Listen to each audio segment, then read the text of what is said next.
Friends, I am Anirudh Kumar Shukla and welcome to my YouTube channel IQ Study. Guys, today we are going to start some questions and their answers. This is MCQ based questions and their answer. So guys, जैसा कि मैंने बताया कि आज हम लोग discuss करेंगे NCERT text book for class 10th standard. तो गाइज़ हम लोग टेक्स्ट बुक एक्सरसाइज आज हम लोग डिस्कस करेंगे और टेक्स्ट बुक एक्सरसाइज में जो क्वेश्चंस हैं एमसीक्यू बेस्ड पे उनके बारे में हम लोग अच्छे से डिस्कस करेंगे। तो क्वेश्चन फर्स्ट है, which of the following statement about the reaction below are incorrect. तो क्वेश्चन कह रहा है कि कौन सा स्टेटमेंट ऐसा है, ठीक है, which of the following statement, चार स्टेटमेंट दिए हैं जैसे कि आप देख रहे हो, ये statement first, second, third, fourth, ठीक है। कह रहा है जैसे कह रहा है which of the following statement, निम्नलिखित स्टेटमेंट से अबाउट द रिएक्शन, जो रिएक्शन दिया है रिएक्शन को देख के बताना है, ठीक है। जो आगे है बिलो आर इनकरेक्ट, जो नीचे रिएक्शन के नीचे दिया है उसमें से बताना है रिएक्शन को देख के कौन सा करेक्ट है कौन सा इनकरेक्ट है। तो गाइज़ अभी पिछले वीडियो में मैंने आपको बहुत अच्छे से बताया था कि कहाँ पर ऑक्सीडेशन होता है, कहाँ पर रिडक्शन। एक बार मैं फिर से बता रहा हूँ, किसी भी एलिमेंट के साथ या किसी कंपाउंड के साथ यदि ऑक्सीजन अटैच होता है, ठीक है, ऑक्सीजन अटैच होता है तो वहाँ पर वो कोई भी एलिमेंट हो या ग्रुप हो उसका ऑक्सीडाइज्ड होता है, ऑक्सीडाइज्ड, ठीक है, लेकिन ऑक्सीडाइज्ड होता है। दूसरा आपको ये समझना है, कहीं पर भी यदि ऑक्सीजन रिमूव होता हो, रिमूव का मतलब ये समझना है आपको अच्छे से, जैसे सपोज करिए कोई हमारे पास एलिमेंट है, उसके साथ ऑक्सीजन लगा है, एरो के बाद वह ऑक्सीजन यक्स एलिमेंट से अलग हो जाता है, ठीक है, तो वहाँ पर जो है वो ग्रुप रेड्यूस्ड हो जाता है। रेड्यूस्ड का मतलब वहाँ से ऑक्सीजन निकल जाता है। तो बहुत सिंपल सा मेथड है बताने के लिए, जैसे it is very simple, you can say when oxygen molecule which R add of any element with और एनी ग्रुप, जब किसी ग्रुप या किसी एलिमेंट के साथ ऑक्सीजन ऐड होता है तो वहाँ पर वह ग्रुप का ऑक्सीडाइज्ड होता है, और जिस ग्रुप से ऑक्सीजन मॉलिक्यूल बाहर निकलता है तो उस ग्रुप का वह ग्रुप वहाँ पे रेड्यूस्ड हो जाता है। यही कंडीशन यहाँ समझना है। थोड़ा हम लोग पहले रिएक्शन को देखते हैं। हमारा रिएक्शन ये है, रिएक्शन है 2PbO। PbO क्या है? लेड ऑक्साइड है। कार्बन के साथ रिएक्शन कराने पर गिब्स आउट करता है। क्या गिब्स आउट करता है? यहाँ पे लेड अलग हो जाता है और CO2 गैस लिबरेट होती है, CO2 गैस यहाँ पे रिमूव हो जाती है। तो अच्छे से समझना क्या है हमको, आपको आप फिर से देखिएगा, अच्छे से ये समझना है, यहाँ पे लेड ऑक्साइड है और एरो के बाद यहाँ पे गिब्स आउट के बाद Pb है, यहाँ पर Pb के साथ ऑक्सीजन है, लेड मेटल के साथ यहाँ पर लेड मेटल, ये Pb को कहते हैं लेड, Pb को हम कहते हैं लेड, इसका नाम है लेड, ठीक है। तो लेड का सिंबल है Pb। तो यहाँ आपको अच्छे से ये समझना है कि Pb के साथ आप देख रहे हैं अच्छे से, यस आपको गाइज अच्छे से दिख रहा होगा, 1 मिनट, यस, तो आपको अब दिख रहा है अच्छे से। यहाँ पे मैं ये बता रहा हूँ कि यहाँ आप देख रहे हैं Pb मेटल के साथ ऑक्सीजन है। अगले स्टेप में एरो के बाद आप देख रहे हैं कि लेड अकेला हो जाता है। इसका मतलब Pb के साथ ऑक्सीजन यहाँ पे है, यहाँ पे नहीं है। इसका मतलब PbO से ऑक्सीजन निकल रहा है, तो जहाँ से ऑक्सीजन निकलेगा वहाँ पर उस ग्रुप का वह ग्रुप वहाँ पे रेड्यूस्ड होगा, ठीक है, और ऑक्सीजन जहाँ जुड़ेगा वहाँ पे ऑक्सीडाइज्ड होगा। जैसे CO2 यहाँ पे कार्बन है ना, कार्बन के साथ ऑक्सीजन जुड़ रहा है तो इसीलिए यहाँ CO2 ऑक्सीडाइज हो रहा है, और PbO से ऑक्सीजन निकल रहा है तो PbO यहाँ पे रेड्यूस हो रहा है। यही चीज़ आपको देखना है। मैं फिर से आपको समझा रहा हूँ, देखिएगा, PbO के साथ ऑक्सीजन है तो यहाँ पे Pb है, ऑक्सीजन निकल गया, इसका मतलब जहाँ से ऑक्सीजन निकलेगा उस ग्रुप का वह ग्रुप वहाँ पे रेड्यूस्ड होगा, क्या होगा? रेड्यूस्ड होगा, ठीक है। और कार्बन के साथ ये ऑक्सीजन कार्बन के साथ अटैच हो रहा है, तो कार्बन के साथ अटैच होकर बना रहा CO2, तो CO2 जुड़ कहाँ रहा? कहने का मतलब कार्बन है यहाँ पे ऑक्सीजन अटैच हो रहा है, ऑक्सीजन जो है कार्बन के साथ अटैच होकर क्या मेक कर रहा है? बना रहा है CO2। तो यहाँ अंडरस्टैंड करने की बात ये है कि ऑक्सीजन कार्बन के साथ अटैच होकर बनाता है CO2, तो CO2 का होता है ऑक्सीडाइज्ड। क्यों? क्योंकि CO2 के साथ ऑक्सीजन अटैच होता है, इसलिए CO2 का ऑक्सीडाइज्ड होगा। CO2 के साथ नहीं, सॉरी, कार्बन के साथ ऑक्सीजन अटैच होता है, इसलिए यहाँ पे CO2 ऑक्सीडाइज हो रहा है, और PbO जहाँ पे है आप देख रहे हैं अच्छे से, जहाँ पे आपको PbO दिख रहा है, PbO में से ऑक्सीजन यहाँ पे रिमूव हो गया, केवल Pb बचा, इसीलिए PbO जहाँ से ऑक्सीजन रिमूव होगा वहाँ पर रिड्यूस्ड होगा, और जहाँ पे ऑक्सीजन जुड़ेगा वो ऑक्सीडाइज्ड होगा, इसलिए PbO यहाँ पे रिड्यूस हो रहा है और CO2 यहाँ पे ऑक्सीडाइज्ड हो रहा है। अब हम चलते हैं ऑप्शन के ऊपर। आप अच्छे से देख रहे हैं ऑप्शन ए में है लेड इज़ गेटिंग रिड्यूस्ड, तो भाई ठीक है, लेड इज़ गेटिंग रिड्यूस्ड।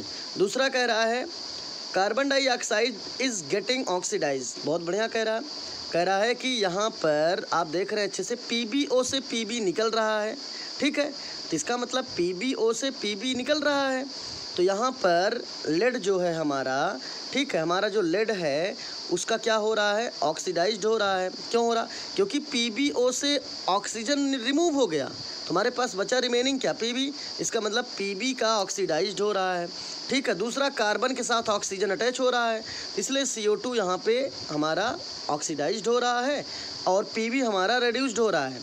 तो यहाँ पे हम देख रहे हैं कि जैसे कि दिया है, आप देखिएगा फिर से, लेड इज़ गेटिंग रिड्यूस्ड, दूसरा है ये सही है क्योंकि लेड मीन्स Pb रिड्यूस्ड हो रहा है, क्योंकि अब Pb के साथ आप देख रहे हैं अच्छे से, ये Pb है, Pb के साथ ऑक्सीजन निकल रहा है, इसलिए लेड रिड्यूस्ड होगा, जहाँ से ऑक्सीजन रिमूव होगा वहाँ पे वह रिड्यूस्ड होगा, ठीक है। जैसे PbO में से ऑक्सीजन निकल गया, इसका मतलब बचा आपके पास रिमेनिंग क्या, Pb, तो Pb रिड्यूस्ड हो रहा है, कार्बन के साथ ऑक्सीजन ऐड हो रहा है, इसलिए जो बनेगा वो उसका ऑक्सीडाइज्ड होगा। और दूसरे में कह रहा है carbon dioxide is getting oxidized, भाई ठीक है, कार्बन डाइऑक्साइड ऑक्सीडाइज हो रहा है, तो हमारा पहला दूसरा दोनों सही है। फिर आगे कह रहा है lead oxide is getting oxidized, lead oxide is getting oxidize, ये रॉन्ग है। अगला कह रहा है lead is getting reduced, lead reduce कर रहा है, तो लेड रिड्यूस नहीं कर रहा है, ठीक है, तो यहाँ पे जो है लेड इज़ गेटिंग रिड्यूस्ड, ठीक है, ये ऑप्शन 2 बार हमको लग रहा गया है, ऊपर भी है लेड इज़ गेटिंग रिड्यूस्ड और डी में भी है लेड इज़ गेटिंग रिड्यूस्ड, तो ये हमको आई थिंक हमें लग रहा है कि यहाँ पर हमारा ऑप्शन ए सही है और बी भी सही है और डी भी सही है, क्योंकि या इस ऑप्शन के अकॉर्डिंग हमारा पहला और लास्ट दोनों सेम है, क्योंकि पहले में भी दिया है लेड इज़ गेटिंग रिड्यूस्ड और लास्ट में भी दिया है लेड इज़ गेटिंग रिड्यूस्ड, ठीक है। तो हमारा ऑप्शन यहाँ पे थोड़ा सा आप सही कर लीजिएगा, ऑप्शन फर्स्ट नहीं करेक्ट है, लेकिन एक मिनट, हाँ ठीक है, यहाँ पर हमारा ऑप्शन करेक्ट होगा थर्ड ऑप्शन, आप अच्छे से नोट करिएगा, ऑप्शन नंबर थर्ड हमारा करेक्ट होगा। आंसर में इसमें फर्स्ट दिया है, ये इनकरेक्ट दिया है, क्योंकि यहाँ पे जो ऑप्शन के अकॉर्डिंग, जैसे पहला ऑप्शन भी है lead is getting reduced, last में भी है लेड इज़ गेटिंग रिड्यूस्ड, ठीक है, तो लेड तो रिड्यूस हो ही रहा है, ठीक है, तो पहला भी सही हो गया, हमारा डी भी सही हो गया, 2 सही हो गया, ठीक है।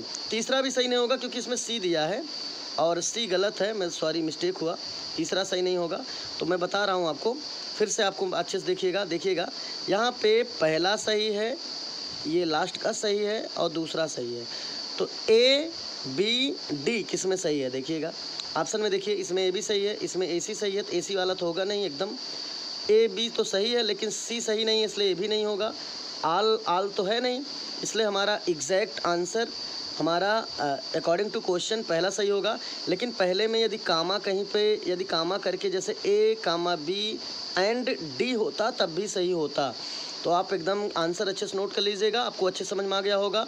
लेड रिड्यूस्ड हो रहा है और PbO कार्बन डाइऑक्साइड जो दूसरा है, जैसे हमारे यहाँ पे PbO से ऑक्सीजन निकल गया, इसलिए Pb जो है lead, Pb means lead reduced हो गया, और दूसरा कार्बन है, कार्बन से कार्बन डाइऑक्साइड बना तो कार्बन डाइऑक्साइड ऑक्सीडाइज्ड हो रहा है, तो देखिएगा पहला सही है, दूसरा कार्बन डाइऑक्साइड ऑक्सीडाइज्ड हो रहा है और लास्ट, इसलिए ऑप्शन के अकॉर्डिंग हमारा पहला सही है। तो गाइज़ आपको ये आंसर अच्छे से समझ में आ गया होगा। अब हम चलते हैं सेकंड क्वेश्चन के ऊपर, तो सेकंड क्वेश्चन हम लोग देखते हैं। तो गाइज़ जैसे कि मैंने आपको बताया, अब हम चलते हैं नेक्स्ट क्वेश्चन को डिस्कस करते हैं। क्वेश्चन हमारा जो अगला है, अगला क्वेश्चन क्या कह रहा है, अगले क्वेश्चन में पहले एक रिएक्शन दिया गया है, रिएक्शन आपको दिख रहा है स्क्रीन पे, आपको गाइज़ रिएक्शन बहुत अच्छे से दिख रहा होगा स्क्रीन पे आप रिएक्शन देख रहे हैं। रिएक्शन है हमारा, क्या रिएक्शन है देखिएगा, Fe2O3 का नाम है, जैसे हम फार्मूला बना लेते हैं, इसका नाम क्या होगा, पहले Fe नोट करो, फिर O नोट करो। ऑक्सीजन की वैलेंसी -2, इसकी वैलेंसी यहाँ 3 की गई है। क्रॉस मल्टीप्लिकेशन किया गया दोनों का, बनेगा Fe का 2 में तो Fe2 हो जाएगा, O का 3 में O3। तो हमारा बन के रेडी हो जाएगा Fe2O3। और Fe पे ट्रिपल प्लस है, इसका नाम होगा यहाँ पे फेरिक ऑक्साइड। तो जो बच्चे कॉपी में होमवर्क कर रहे हो नाम भी जानते रहें अच्छे से, क्योंकि उनको नेम अगर सही से कंफर्म नहीं है तो लोग अच्छे से नहीं समझ सकते हैं। तो यहाँ पे अच्छे से पहले नोट कर लीजिए, Fe2O या Fe2O3 का नाम है फेरिक ऑक्साइड। क्या नाम है? Ferric oxide. ठीक है, तो ये फेरिक ऑक्साइड हमारा, इसका जो फार्मूला है ये है Fe2O3, इसी को कहेंगे फेरिक ऑक्साइड। फेरिक ऑक्साइड का रिएक्शन एल्युमिनियम मेटल के साथ हो रहा है। तो कंडीशन यहाँ क्या है? आयरन से ज़्यादा स्ट्रॉन्ग कौन है? एल्युमिनियम। Fe से ज़्यादा स्ट्रॉन्ग एल्युमिनियम है इन रिएक्टिविटी सीरीज़ में। तो यहाँ पे होता है क्या कि आयरन से ज़्यादा स्ट्रॉन्ग एल्युमिनियम है, इसलिए एल्युमिनियम आयरन को आयरन के प्लेस से डिस्प्लेस करेगा और वहाँ बना देगा Al2O3। Al2O3 का नाम क्या होगा देखिएगा, Al2O3 का नाम हो जाएगा एल्यूमिनियम ऑक्साइड। एल्यूमिनियम ऑक्साइड, और इसका एक नाम और है एल्यूमिना, और दूसरा हमारा Fe अलग हो जाएगा। तो यहाँ पे हो क्या रहा है देखिएगा, ये भी मेटल है, ये भी मेटल है, एक मेटल दूसरे मेटल को डिस्प्लेस कर रहा है, तो ये रिएक्शन डिस्प्लेसमेंट रिएक्शन है। ऑप्शन में डिस्प्लेसमेंट है तो सही है, ठीक है। यदि ऑप्शन में देखिए कहीं डिस्प्लेसमेंट रिएक्शन है तो सही है, यदि मेटल डिस्प्लेसमेंट रिएक्शन दिया है तो वो भी सही है। तो देखिए क्या कहीं मेटल डिस्प्लेसमेंट रिएक्शन दिया है कहीं ऑप्शन में, तो ऑप्शन पहले देखो, पहला ऑप्शन में है कॉम्बिनेशन रिएक्शन, सेकंड में है डबल डिस्प्लेसमेंट रिएक्शन, थर्ड में है डिकम्पोजिशन रिएक्शन, डी में है डिस्प्लेसमेंट रिएक्शन। तो देखिएगा अब यहाँ कंडीशन क्या है कि जो स्ट्रॉन्ग मेटल है वो लेस स्ट्रॉन्ग मेटल को उसके प्लेस से डिस्प्लेस कर रहा है उसको, तो इसीलिए ये रिएक्शन हमारा डिस्प्लेसमेंट रिएक्शन कहलाएगा। और कर कौन रहा है? कर रहा है मेटल, इसलिए मेटल डिस्प्लेसमेंट रिएक्शन का ये एक एग्जाम्पल भी है। तो ऑप्शन में कहीं मेटल डिस्प्लेसमेंट नहीं दिया है लेकिन डिस्प्लेसमेंट दिया है, इसलिए इसका आंसर 4th सही हो जाएगा, डी नंबर। इसका आंसर डी सही हो जाएगा, ये डी अंडरलाइन कर लीजिएगा, डी आंसर सही है। ये है डिस्प्लेसमेंट रिएक्शन का एक एग्जांपल है। तो नीचे नोट भी है, आंसर में लिख लीजिएगा, this is an example of displacement reaction because Fe is in Fe2O3। यहाँ पे थोड़ा मिस्टेक है, प्रिंटिंग आप लोग सही कर लीजिएगा। ये Fe2O3 होना चाहिए, ये होना चाहिए Fe2O3, और यहाँ प्रिंटिंग मिस्टेक केवल FeO3 है, इसलिए थोड़ा सही करिएगा आप लोग, जिससे आपको कन्फ्यूज़न ना हो। कहीं भी अगर प्रिंटिंग मिस्टेक है मैं आपको बता दूंगा, आप लोग सही कर लिया करो। तो गाइज़ आई होप आपको क्लियर हो रहा होगा। तो यहाँ पर कह रहा है बिकॉज Fe इन Fe2O3 होना चाहिए, यहाँ आप अच्छे से कर लीजिएगा, इसको काट के यहाँ FeO3 गलत है, उसके स्थान पर लिखिएगा Fe2O3। ठीक है, ये है हमारा फेरिक ऑक्साइड हैज़ बीन, आगे है डिस्प्लेस्ड बाय एल्युमिनियम। ठीक है, hence correct answer is D, इसलिए करेक्ट आंसर हमारा डी है। तो गाइज़ आई होप आपको ये भी क्वेश्चन अच्छे समझ में आया होगा। अब हम चलते हैं नेक्स्ट क्वेश्चन के ऊपर। गाइज़ अब हम लोग एक काम करते हैं, तो स्टूडेंट्स अब हम लोग एक काम करते हैं, हम लोग नेक्स्ट क्वेश्चन डिस्कस करेंगे। नेक्स्ट क्वेश्चन क्या है देखिएगा, क्वेश्चन नंबर 5 आप लोग अच्छे से देखिएगा। 5 है translate the following statement into chemical equation and then balance them. कह रहा है पहले केमिकल इक्वेशन जो दिया है, जैसे जो हमारा यहाँ पे केमिकल इक्वेशन का मतलब केमिकल जो है, जो स्टेटमेंट दिया है उसको हमें केमिकल फार्मूले के रूप में बनाना पड़ेगा और बाद में हमें उन्हें बैलेंस करना भी है। तो पहला क्वेश्चन इसमें क्या है, क्वेश्चन हम लोग डिस्कस करते हैं। फर्स्ट क्वेश्चन है ए नंबर देखिएगा, हाइड्रोजन गैस कंबाइंड हाइड्रोजन। तो गाइज आप देख रहे हैं कि इसमें जैसे ए क्वेश्चन फर्स्ट है, hydrogen gas combines with nitrogen to form ammonia. Hydrogen gas combine करेगा नाइट्रोजन के साथ और बनाएगा अमोनिया। तो आप देख रहे हैं इसका आंसर, पहला आंसर ए है, ये हमारा हाइड्रोजन गैस है और ये नाइट्रोजन गैस है, दोनों मिलकर अमोनिया बनाएंगे। अमोनिया बनाने के लिए कैसे बनाएंगे आपको समझना होगा, बैलेंसिंग कैसे देखिएगा। देखिए हाइड्रोजन का एटॉमिक नंबर 1 होता है तो कॉन्फ़िगरेशन 1 होगा, इसका मतलब हाइड्रोजन किसी से 1 ही साइड अटैच होगा। दूसरा नाइट्रोजन के बारे में चेक करते हैं, नाइट्रोजन का एटॉमिक नंबर 7 होगा, इलेक्ट्रॉनिक कॉन्फ़िगरेशन होगा 2 and 5, आउटर मोस्ट में 5 है, तो यहाँ पे 3 की डेफिशिएंसी है फॉर कंप्लीट टू ऑक्टेट। यहाँ 8 इलेक्ट्रॉन कंप्लीट करने में नाइट्रोजन को 3 इलेक्ट्रॉन की डेफिशिएंसी है, इसीलिए नाइट्रोजन के ऊपर 3 माइनस का चार्ज आता है, और नाइट्रोजन जो है किसी से 3 साइड अटैच भी होता है, ठीक है। तो इसका मतलब ये हुआ कि एक नाइट्रोजन को बैलेंस करने के लिए हमें कितने हाइड्रोजन की नीड पड़ेगी, आप देखिएगा 3 हाइड्रोजन की नीड पड़ेगी। तो एक काम करते हैं हम लोग, कैसे रिएक्शन बैलेंस करेंगे, देखिएगा। रिएक्शन को हम लोग ऐसे बैलेंस करेंगे जैसे कि पहले जैसे कह रहा है वैसे नोट कर लो। पहले कह रहा है कि हाइड्रोजन गैस, चलो भाई हाइड्रोजन गैस हो गया। फिर कह रहा कंबाइंड विद नाइट्रोजन, तो भाई नाइट्रोजन N2 हो गया। अब कह रहा दोनों मिलकर अमोनिया बना रहे हैं, चलो भाई एरो के आगे अमोनिया बना लो, अमोनिया का फार्मूला NH3 होता है, ठीक है। अब इसे हमें बैलेंस करना है, हम लोग कैसे बैलेंस करेंगे, नीचे बैलेंस किया गया है, आप देखते रहिएगा अच्छे से। ये जो रिएक्शन है ये बैलेंस करके दिया है, ठीक है। ये जो ऊपर वाला रिएक्शन है ये स्टेटमेंट के अकॉर्डिंग है, और उसके नीचे जो है वो बैलेंस रिएक्शन है, ये रिएक्शन बैलेंस है, ये बैलेंस्ड रिएक्शन है, ठीक है। और जो ऊपर का है वो अकॉर्डिंग टू स्टेटमेंट के अकॉर्डिंग है। तो कैसे बैलेंस होगा मैं आपको बता रहा हूँ। पहले हम लोग H2 नोट करो, हाइड्रोजन गैस का रिएक्शन नाइट्रोजन गैस के साथ हो रहा है और बना रहा है NH3, ठीक है। चलो ठीक है, NH3 बना के छोड़ दो। कैसे बैलेंस होगा, एक नाइट्रोजन के लिए अभी मैं बताया था 1 नाइट्रोजन को बैलेंस करने के लिए 3 हाइड्रोजन की नीड पड़ेगी। तो भाई 2 नाइट्रोजन है तो कितने हाइड्रोजन की नीड पड़ेगी, 3। जैसे देखिएगा एक नाइट्रोजन के लिए बैलेंस करने के लिए मैं आपको बताना चाह रहा हूँ गाइस कि नाइट्रोजन किसी से कितने साइड अटैच होगा, 3। क्यों 3 साइड, क्योंकि नाइट्रोजन के आउटर मोस्ट में अभी कॉन्फ़िगरेशन में किया था आया था 2 and 5, आउटर मोस्ट में 5 आया। इसका मतलब नाइट्रोजन को कंप्लीट बैलेंस करने के लिए 3 इलेक्ट्रॉन की कमी है। इसका मतलब नाइट्रोजन किसी से 3 साइड अटैच होगा तभी बैलेंस होगा। तो एक नाइट्रोजन को बैलेंस करने के लिए 3 हाइड्रोजन की नीड पड़ेगी। तो यदि 2 नाइट्रोजन हो जाएंगे तो 3 2 जा 6 हाइड्रोजन की नीड पड़ेगी हमें। तो यहीं आपको समझना है H2 प्लस N2 एरो के आगे बना है NH3। अब ये हमको आपको समझना है, ठीक है। NH3 मैं यहाँ नोट कर दे रहा हूँ, 1 मिनट, थोड़ा इरेज कर दे रहा हूँ मैं, आपको अच्छे से समझ में आ जाएगा। ये देखिएगा थोड़ा सा,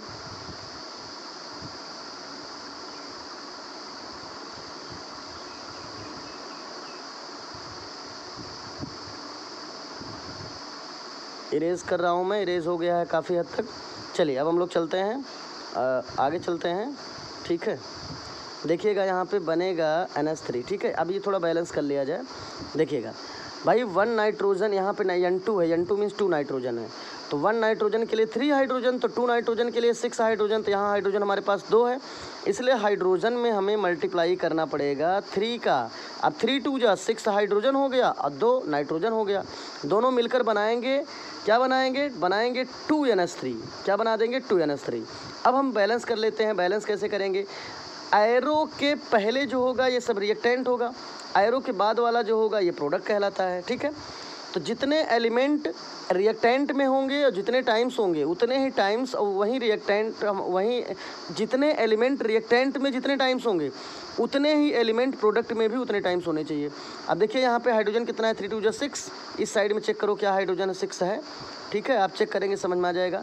देखिए 2 का मल्टीप्लाई नाइट्रोजन, देखो जो मल्टीप्लाई आगे यहाँ पे 2 का है, ये 2 का मल्टीप्लाई नाइट्रोजन में भी है, 2 का मल्टीप्लाई हाइड्रोजन में भी है।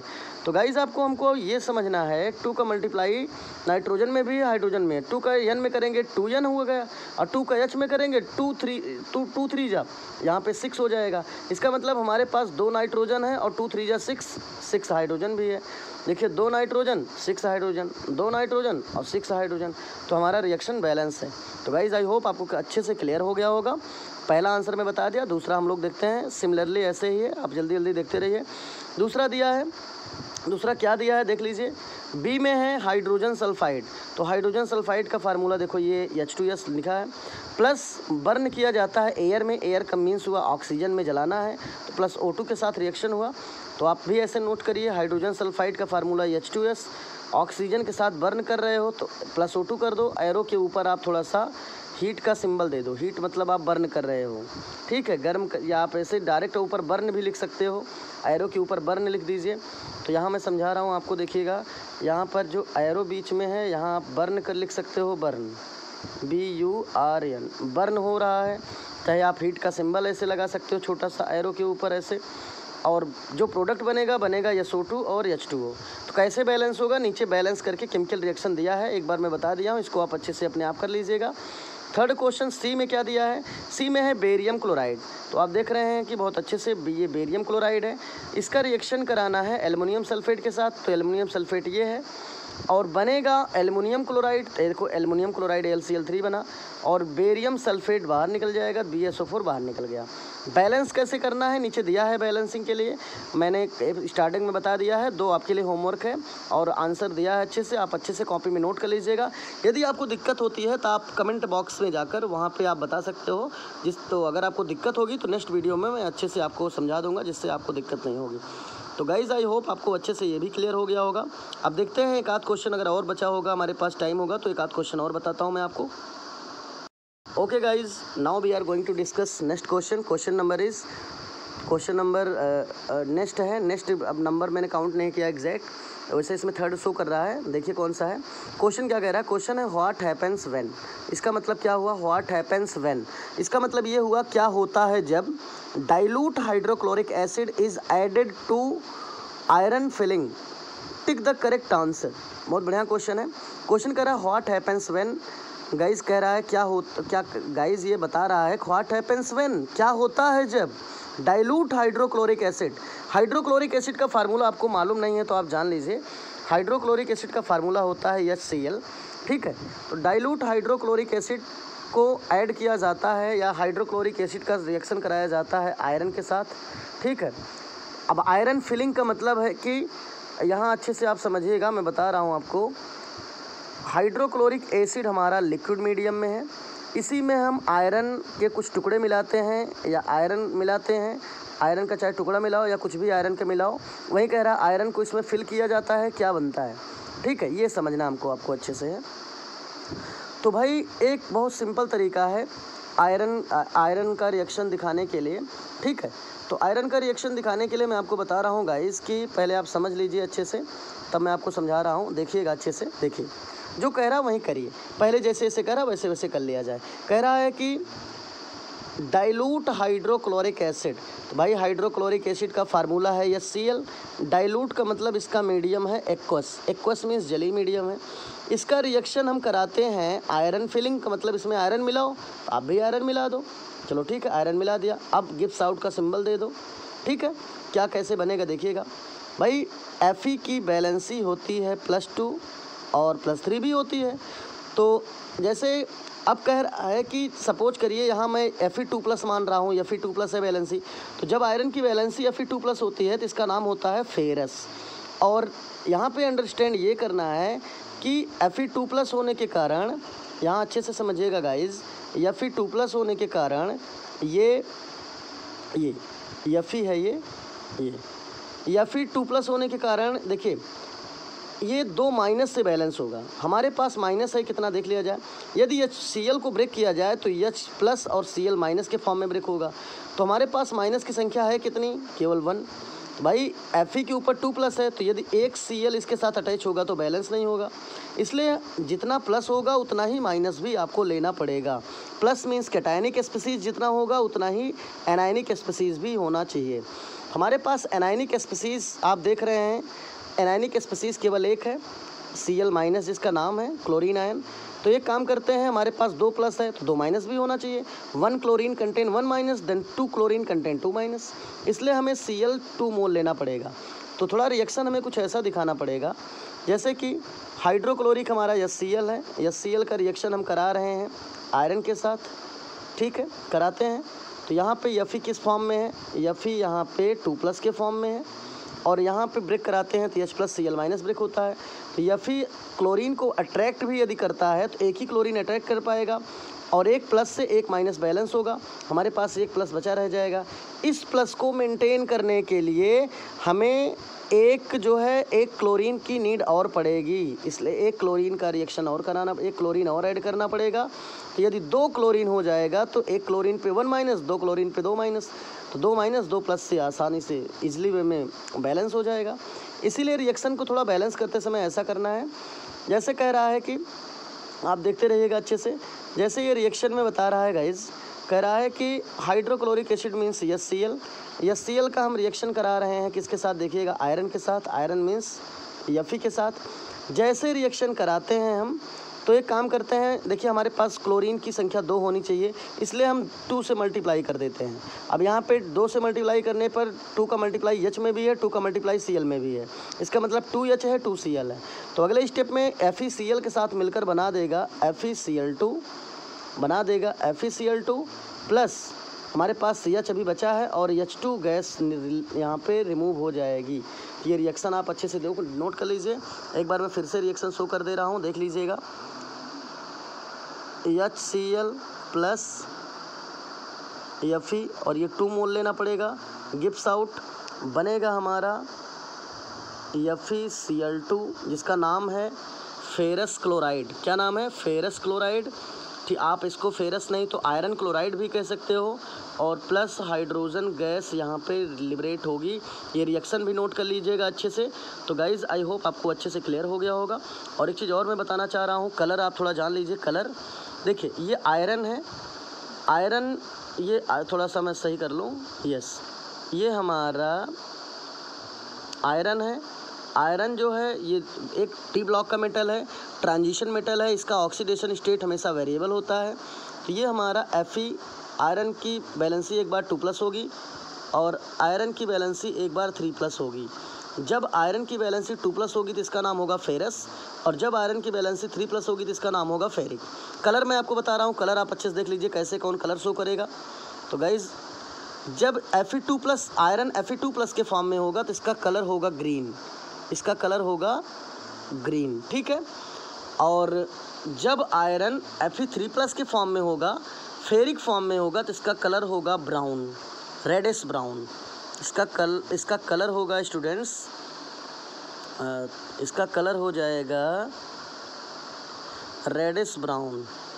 देखिएगा मैं फिर से बता रहा हूँ, रेडिश ब्राउन कलर हो जाएगा इसका, रेडिश ब्राउन। ऐसे इसका कलर हो जाएगा रेडिश ब्राउन।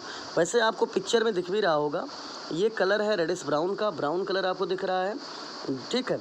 तो इस हिसाब से ये हाइड्रोक्लोरिक एसिड है। इस प्रकार से अब देखिए इसमें कौन ऑप्शन सही होगा। देखो अभी मैं रिएक्शन दिखाया था तो उसमें से हाइड्रोजन गैस बना था और दूसरा बना था आयरन क्लोराइड। देखिए किसमें सही है, तो ये केवल पहले में सही है, क्योंकि पहले में कह रहा हाइड्रोजन गैस बनेगा और आयरन क्लोराइड कंपाउंड बनेगा, ठीक है। और कोई भी ऑप्शन सही नहीं है, केवल ऑप्शन फर्स्ट सही है, इसलिए MCQ क्वेश्चन में ये पहला आंसर आपका सही हो जाएगा। सो गाइज आई होप आपको अच्छे से क्लियर हो गया होगा। And I humbly request for all of you, please like and subscribe to my channel.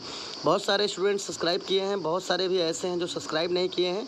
तो आपके लिए इतना अगर वर्क किया जा रहा है तो आप भी हमको मोटिवेट करने के लिए आप भी चैनल को सब्सक्राइब और शेयर करिए। Okay guys, so thank you for watching my video because today is enough. Okay, thank you.